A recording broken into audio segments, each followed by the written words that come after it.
President Trump in the Oval Office tonight, his second Oval Office address, wrapping up the address about the coronavirus, the World Health Organization now calling a pandemic. We have my opening monologue in just a moment. First, we go back to John Roberts, who's at the White House tonight, our senior White House correspondent. John, a lot of what we've been hearing now, the president taking it to another level. He did, within 3 weeks, put in a travel ban, the quarantine in place, now saying for the protection of the American people, we're taking these additional steps. Yeah, and this is much bigger, Sean, than I imagined or any of my colleagues imagined. We thought that maybe there might be some new travel advisories involving travel to Europe, but the fact that the president said that a lot of the cases that we see here in the United States were seeded from Europe because Europe did not put in the same travel restrictions from China that the United States did back in January, that the president is suspending all travel from Europe to the United States with the exclusion of the United Kingdom beginning Friday at midnight for the next 30 days. I mean, that is a huge move by the president, and one that's sure to shock a lot of people in the European Union who are planning on making visits here to the United States in the coming month. I expect you'll also probably get some reaction from European leaders as well. The president reiterating that this country, despite what's going on with the stock markets, is not in a financial crisis.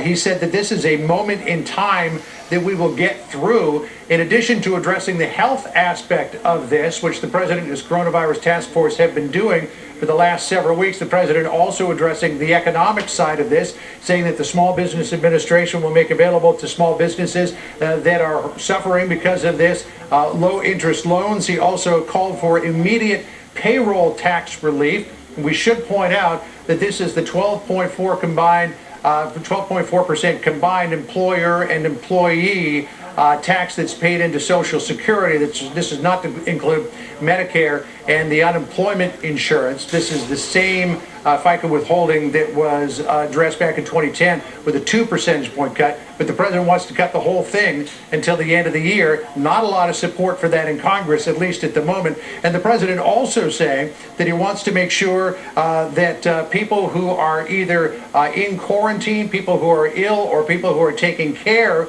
of someone who is ill are still receiving a paycheck. So the president plans on addressing that. The president called for $50 billion, by the way, to be added to the pot with the Small Business Administration, which may cause some consternation from some people that the price tag for this is really beginning to mount quickly. But the president saying how we address this now really will have an impact on how the future goes. And with Democrats calling so loudly for the president to do something different than he's been doing and criticizing him so roundly, Sean, the president today called for everyone to put politics aside, for America to come together on this, saying we can beat this thing, but we all need to pull together. We all need to take prudent steps to limit infection, with a special admonition to elderly people to not go out in places where there are large crowds of people, because it has been found that the elderly are the most susceptible to this virus. Sean?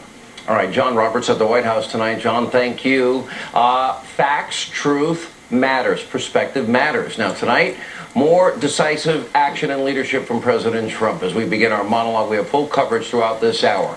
Now, here's something that the media will not tell you. Here's something Democrats that have been playing politics will not tell you, and I think we should all listen to the president. This is not about politics. This is about our American family. There's going to be plenty of time for politics down the road. Now, from day one, this president took aggressive and even unprecedented steps to prevent the spread and mitigate the impact of what is now a global pandemic. We have pandemics from time to time. They had it in 2009 and 10 in the Obama-Biden administration. We'll give you some of that information in a minute. As always, the president's mission, above all else, rightly, to protect the lives of the American people. This should not be a partisan issue. This is not a political talking point. The coronavirus does not discriminate between Republicans and Democrats, conservatives or liberals. This is a moment where we should all work together. A lot of people are scared, combat and protect American workers from this disease, and of course those that are most susceptible, and of course then get back to normal. Make no mistakes, in serious situations, truth matters, facts matter, and unfortunately there's been way too much politicizing of this, too much, well, untruths being told, and actually even some actually weaponizing what is a global pandemic. That all needs to stop. I hope it will. Here's what you need to know. There are now around 120,000 individual cases of coronavirus worldwide, including an estimated 81,000 in China, where new cases are now steadily declining. By the way, China did not do the world a favor by not acting sooner. They should have acted earlier. They should have been more forthright. They should have been more honest. They were not. And meanwhile, there are around 10,000 cases in Italy, 8,000 in Iran, nearly 8,000 in South Korea. Around 4,300 people in the entire world have died from the disease. As we now speak, there are around 1,200 cases inside the United States, including 30 American deaths, most of which were from one nursing home in the state of Washington. The average age of mortality is 80, according to officials. The death rate estimated at 1%.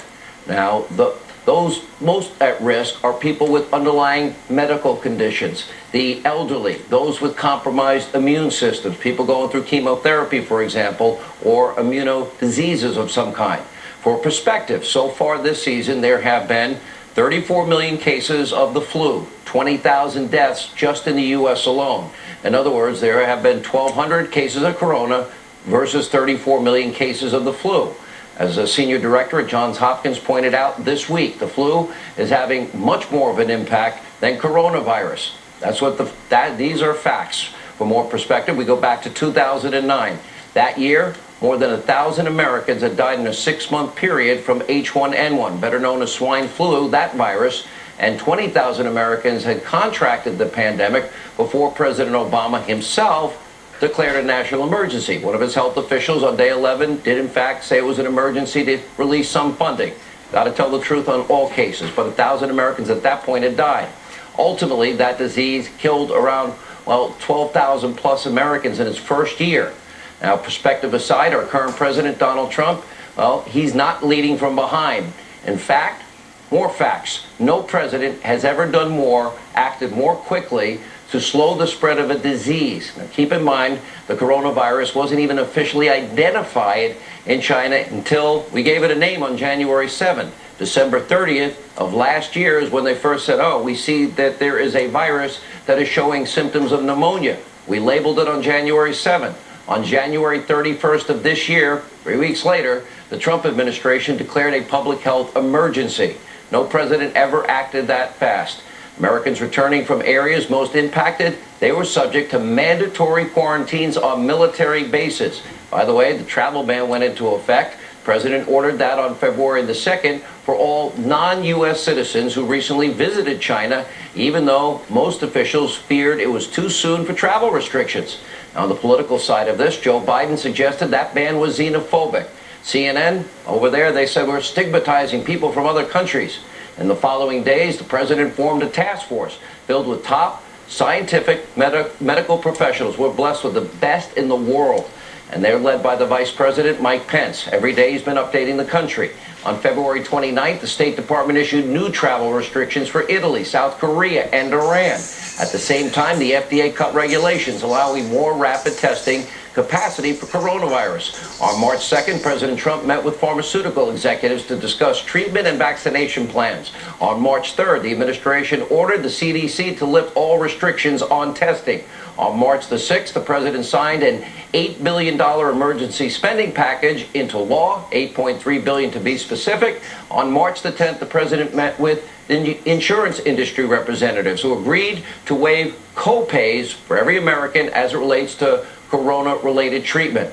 This afternoon, the president met with banking executives to discuss plans for corona's economic impact and the potential economic and tax relief for workers of businesses that are directly impacted by this virus. And just moments ago, you just heard the president announce that a temporary travel ban will be extended to the continent of Europe, excluding the UK. That means there are now restrictions, travel restrictions, on continental Europe, South Korea, Iran, and China. Now, will we see new cases of corona in the United States? Absolutely. Do we need to take it all seriously? I've been saying we have to. I've been saying we need to I want to cure cancer one day. It's amazing how great our medical researchers are, the best. But let's be clear, this administration, their actions, in spite of what many have been saying, they have taken unprecedented steps to slow the spread of this disease. Dr. Fauci on this program last night, the president's quick ban on travel from China likely saved thousands of lives. That one act in 3 weeks, unprecedented, probably literally saved thousands of Americans from contracting that disease, and probably some, the elderly, those with underlying health issues, those with compromised immune systems, from, yes, facing potential death.